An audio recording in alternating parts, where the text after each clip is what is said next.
I'm going to start with the technical side of this first, and then we'll go to the media side of it. But on June 30th, so a little over a week ago, one of our basically two local pollsters that ever put out anything useful released a poll.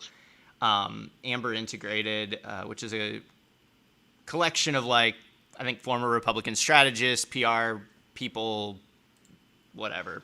Put together a survey and put it out. The other big one is Sooner Poll, which is Bill Shepard, who is a right-wing ghoul and totally just one of the worst people in the state of Oklahoma. But Amber, slightly to the left maybe of him, but also very, very firmly Republican, put out a public poll.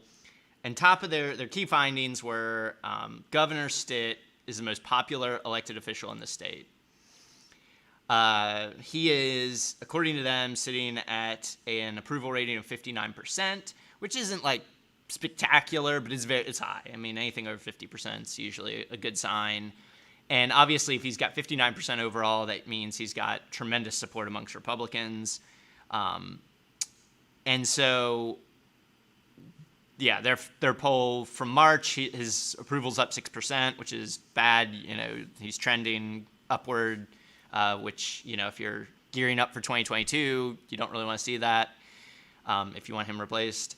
And big support jump with Republicans, minor support jump with Democrats, and then a weird fall off with independents, which just from a technical standpoint on this, that doesn't make any sense. Because if Republicans are going up and Democrats are going up, which means that there's just this prevailing feeling that maybe Stitt's heading us in a right direction, you're not going to have an 11-point drop with independents unless you are doing something wrong with your poll, like not sampling enough people, or your surveyors aren't entering their data correctly or something. I mean, to me, that suggests that there's issues with this poll. But since same people doing it and they are seeing an improvement overall, you kind of got to take a little bit of it as true.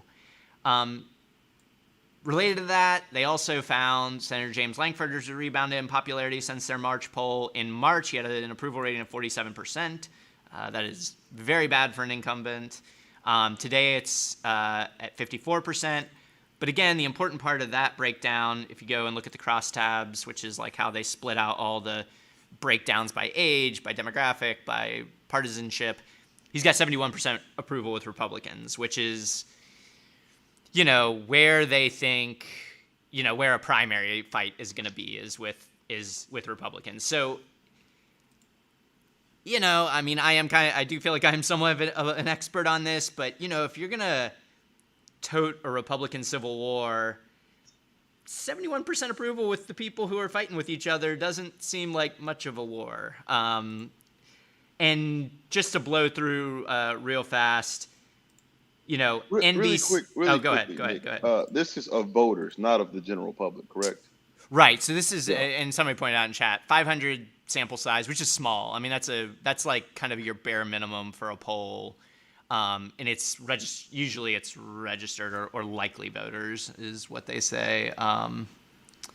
Voter attitudes, yeah, they don't specify registered voters. So this is just registered, which usually means it's a little softer too, because likely voters are kind of, a little bit more fixed of a group. Like if somebody says yeah, I'm a likely voter, their sentiments don't change as fluidly, but registered voters tend to see a lot more noise in the poll. So all this to say, it's a hella small poll, I agree, but it's also a very noisy poll for lots of reasons. Small sample size, the fact that they're targeting registered voters and not likely voters.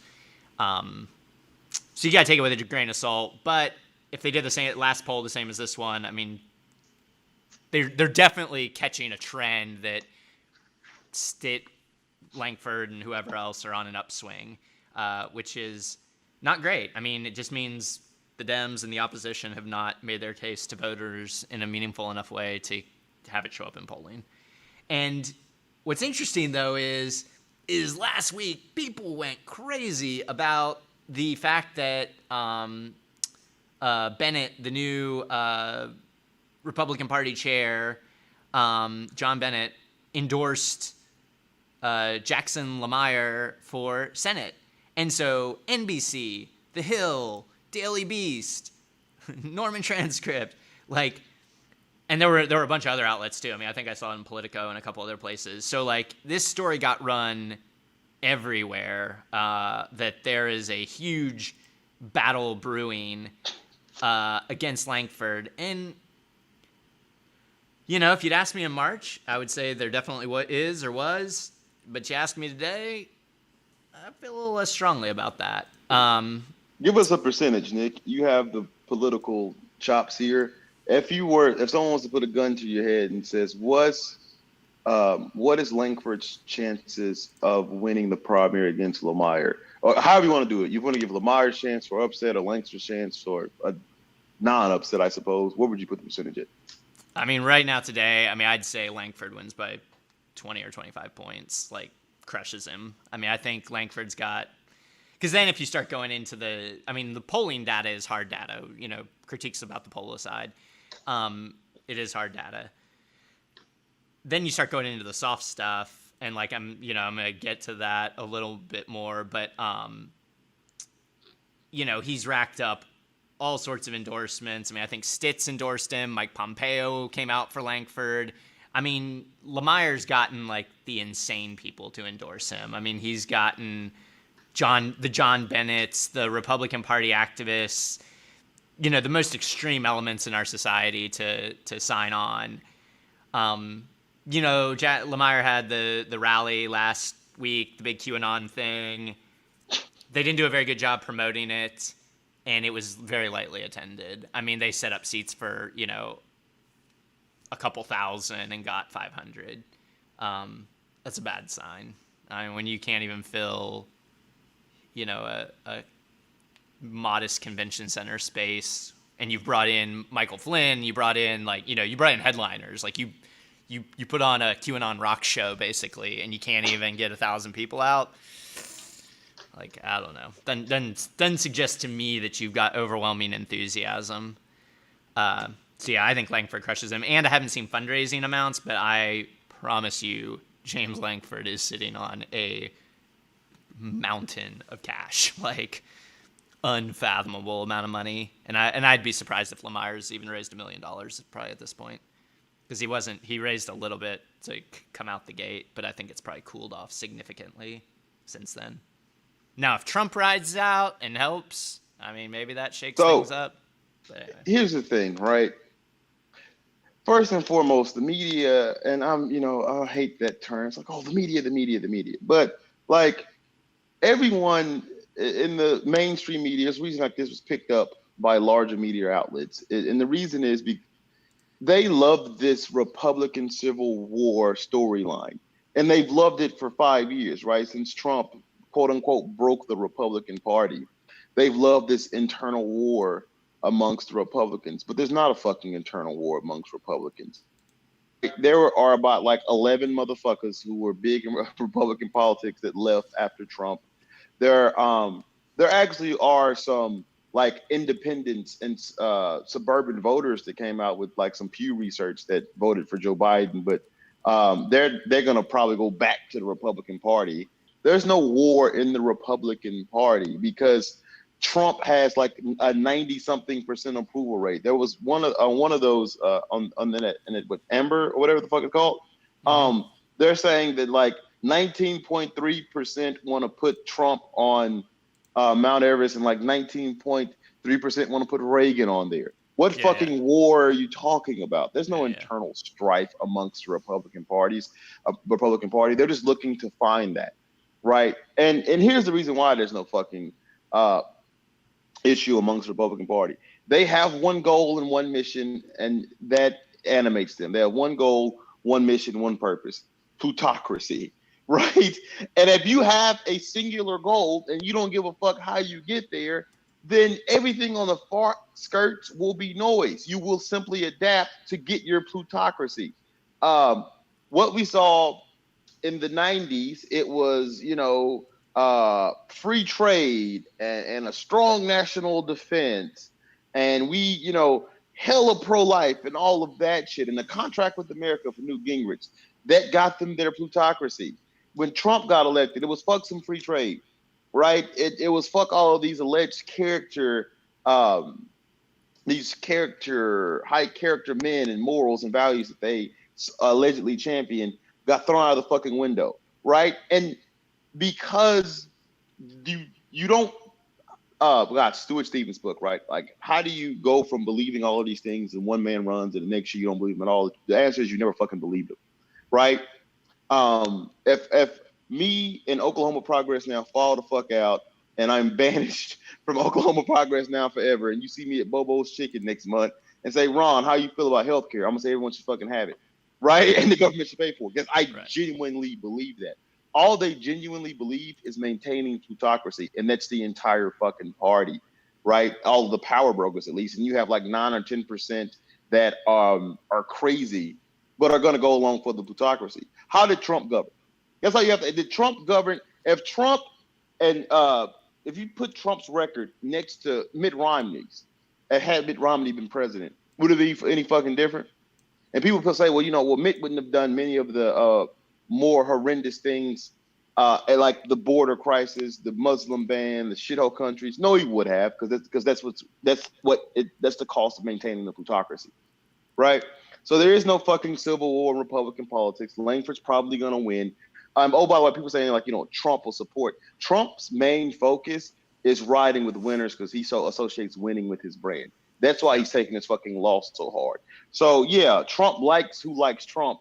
But the minute one of those horrible people walk in and say, well, sir, we know that Jackson Lamar have been really kissing your ass. However, Langford is polling at 70%, and the chances of Lamar winning are like less than 5. He'll say, okay, I'll endorse Langford because he wants to be associated with winning. And Langford tried to overturn the election and then took a step back, but Langford's never done. Like, he just fucking hates like Liz Cheney, right? But Langford hasn't went that far. And he doesn't hate Langford that much. And because Langford hasn't went that far, he's not that much at risk. So there is no Republican Civil War. Langford's going to probably, barring some catastrophic event, Langford's, it's politics. You never say, whatever. You want to never guarantee, there are never any guarantees. But Langford's probably overwhelmingly going to win because he maintains the plutocracy. And he maintains the plutocracy. He's less of a firebrand, right? They're going to maintain the plutocracy, however they can fucking do it. And right now it's Trump. Trump's a firebrand, and that annoys them. But Trump maintained the plutocracy more than any other. He's such a firebrand. He was best for them, right? And I'm sorry, I have to get this off. Yeah. Everyone says that Trump is the worst thing that happened to the Republican Party because he's causing civil wars, he's causing strife, he's only focused on himself. It's actually the opposite. Trump is the best thing that happened to the Republican Party for a very simple reason. Trump will do whatever it takes to maintain the plutocracy because he's shameless. So Trump will get out and say the quiet parts aloud and then go govern and maintain the plutocracy. He's the best thing that happened to them, right?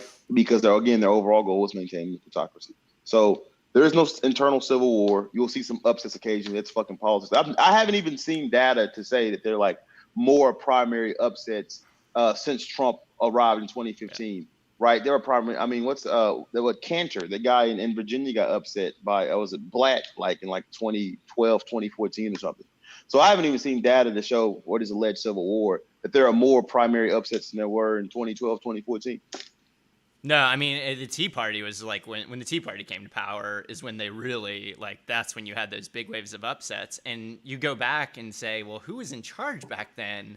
And you look at Oklahoma, and it's like, wait a minute, John Bennett wasn't in charge of the Republican Party. It was Matt Pinnell, the milquetoast moderate lieutenant governor who is basically a walking tourism ad. He is the one who ran the Republican Party when the Tea Party came into power in 2010 or whatever in Oklahoma. So it's like these guys have always, it's exactly what you said. They're just different versions of the same song. They're just hunting for who can get it done the best. And like you said, Trump was the best they had. He got it done. Like, he defeated a candidate that should have won, If you have one fundamental belief and you can't be open about it because it's a political suicide, then you will do and say whatever it takes. You'll fall for anything. We got to use racism today. We'll use race. And you see that. We got to, this flavor. What's the culture war flavor of the week? It was trans people a month ago. It's critical race theory this All fucking day, every month, day. Yep. right? It's like whenever the midterms come around, it'll probably be some form of immigration. It'll be a caravan coming to take all the shit that'll start in South Africa and swim over. Like, it's always gonna fucking be something, whatever it takes to get the plutocracy. And since all of them believe that, there can be no civil war. Right. It's just how in the fuck we keep this plutocracy.